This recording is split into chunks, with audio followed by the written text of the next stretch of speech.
Hi friends, welcome to Guru market. మీరు చూడండి, ఈ చెట్టు మనం ఎప్పుడు అడవులలో చెట్ల గురించే చెప్తామా, అప్పుడప్పుడు మనం ఉపయోగపడే చెట్ల గురించి, మన స్పైసెస్లో బాగా ఉపయోగపడే చెట్టు గురించి చెప్దామని చెప్పి నేను ఈరోజు మీ ముందుకు వచ్చిన. చూడండి, ఇది ఆవాల చెట్టు ఆకు. ఇది ఆవాల చెట్టు ఆకు ఇట్లా ఉంటుంది. కింద కింద ఉన్న ఆకు బికినాలే, అన్ని ఆకులు పైన ఆకులు అదే విధంగా ఉంటాయి. సైజ్ చిన్నదైనా ఆకు ఆకారం అయితే మారదు. ఈ విధంగా ఉంటుంది ఆవాలాకు. ఇది మనకి ఈ ఆవాలాకు ఇది ఈ విధంగా కాండాలు వేసుకొని ఫుల్గా కొమ్మలు ఇడిపోయి ఈ విధంగా ఫ్లవరింగ్ చూడండి, ఫుల్ ఎల్లోగా పెరుగుకుంటూ కొంచెం పెరిగిన ప్రతి దాంట్లో ఒక ఫ్లవర్లోంచి ఒక్కొక్క కాయ వచ్చేస్తాయి. కాయలో చాలా ఇత్తనాలు వస్తాయి.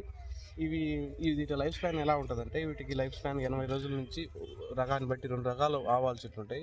మనకి ఎల్లో టైప్ ఆవాలు ఉంటాయి, గోధుమ కలర్ ఆవాలు ఉంటాయి. కలర్ పైకి బ్లాక్గా ఉంటాయి, కానీ వాటిని 2 వెరైటీస్ ఉంటాయి. వాటిల్లో మనకి నాటు ఆవాలు అయితేనేమో 90 రోజుల నుంచి 90 రోజులు కంప్లీట్ అయిపోద్ది ఇట లైఫ్ స్పాన్. ఇవి ఆవాలు మనకి ఎక్కువ ఎందుకు ఉపయోగిస్తారంటే, మనం పచ్చళ్ళల్లో కానీ, మనం వాడుకునే తిరుమాతలలో కానీ, ప్రతి దాంట్లో ఎందుకు ఆవాలు అసలు ఎందుకు వాడతారు, అసలు ఇంత చేదున్న ఆవాలను ఎందుకు వాడతారు అని చాలామందికి డౌట్ ఉంటుంది. ఆ డౌట్ని క్లారిటీ ఇద్దామని చెప్పి నీకు ఈరోజు మీ ముందుకు వచ్చిన. ఈ ఆవాలలో ఉండే ఆ ఔషధ గుణాలు ఏంటి అంటే, మనకి ఇళ్ళల్లో చాలామంది జనాభాకి కోపాలు ఎక్కువైపోతున్నాయి. ఈ మధ్య కోపాలు ఎలా కంట్రోల్ చేయాలో చెప్పి తెలియక వాళ్ళు ఏం చేస్తారంటే, వాళ్ళకి ఈ సీక్రెట్ ఎప్పుడో తెలుసు కాబట్టి వాళ్ళు ముందు ఈ ఆవాలు ఆ తిరుమల గింజలలో కొంచెం వేస్తారు. ఎందుకు వేస్తారంటే, ఆవాలు వేయటం వల్ల ఏమైందంటే, ఆవాలు వేయటం వల్ల మనకి బీపీ కంట్రోల్ అవుతుంది. బీపీ కంట్రోల్ కావటం, మనకి మెయిన్ బీపీ కంట్రోల్ ఏంటంటే ఆటోమేటిక్గా మనకు కోపం తగ్గిపోద్ది. కోపం తగ్గినప్పుడు ఇళ్ళల్లో వాళ్ళ మీద కాకలేమని కాబట్టి వాళ్ళు ఆవాలు ఖచ్చితంగా మ్యాండేటరీ చేస్తారు. ఆవాలు వేయటం వల్ల ఏమవుతుందంటే, మనిషికి తిన్న మనిషికి ఆవాలు తినటం వల్ల కొంతమంది ఏం చేస్తారంటే ఆవాలు డైరెక్ట్ వేస్తారు, కొంతమంది పౌడర్ లెక్క చేసుకొని డైరెక్ట్ దాంట్లో వేస్తారు. రెండు టేస్ట్నా ఇబ్బంది ఏం లేదు, రెండు టేస్ట్లో పనితీరు పట్టుకు ఒకటే విధంగా ఉంటుంది.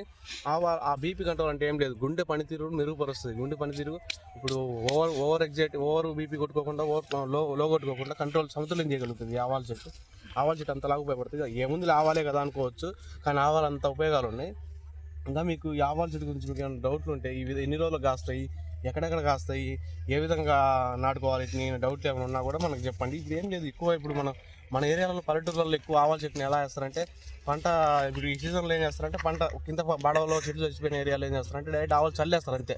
డైరెక్ట్ చల్లితే మొలుస్తాయి ఆవాలు, పెద్దగా తిప్పలు పడాల్సిన అవసరం లేదు. డైరెక్ట్ చల్లినమంటే బాడవలో చల్లేసిన చాలు ఈ విధంగా మొలుస్తాయి. ఇవి ఏమి నాటినే కాదు, ఇవన్నీ ఆటోమేటిక్ పడే ఊరికి చల్లితే మొలిచే మొక్క ఆవాల చెట్టే. ఈ చెట్టుని మనం బాడలో చల్లిస్తే కరెక్ట్ 90 రోజుల కల్లా మన పంటకాలం అయిపోయేసరికి ఫుల్ కాపు వస్తుంది. వీక్ మనం స్టోర్ చేసి పెట్టుకోవచ్చు. మనకి ఈ విధంగా మన గుండె కంట్రోల్ కరెక్ట్గా ఉంటే కన్నా మనం ఎక్కువ కాలం అవుతుంది. కాబట్టి ఆవాల చెట్టు ఖచ్చితంగా కూరలలో కానీ, చట్నీలలో కానీ, వాటిలో వేసేటప్పుడు ఆవాలు మర్చిపోకుండా వేయండి. ఆవాలు చాలా వాల్యుబుల్ చెట్టు ఇది. ఈ వీడియో నచ్చితే లైక్ చేయండి, సబ్స్క్రైబ్ చేసుకోండి, బెల్ ఐకాన్ ఆన్ చేయండి. ఈ వీడియో ఒకవేళ మొక్క సరిగ్గా అవ్వలేదు అనుకో, నైట్ టైం ఇప్పటికే లైట్ ఫెయిల్ అయింది, అందుకని మొక్క సరిగ్గా అవ్వకపోవచ్చు. మీకు దగ్గర నుంచి చూడండి ఆవాల చెట్టు పూలు ఎలా ఉన్నాయి చూడండి. ఈ విధంగా ఉంటాయి ఆవాల చెట్టు పూలు ఎలా ఉంటాయి. Okay, thank you so much.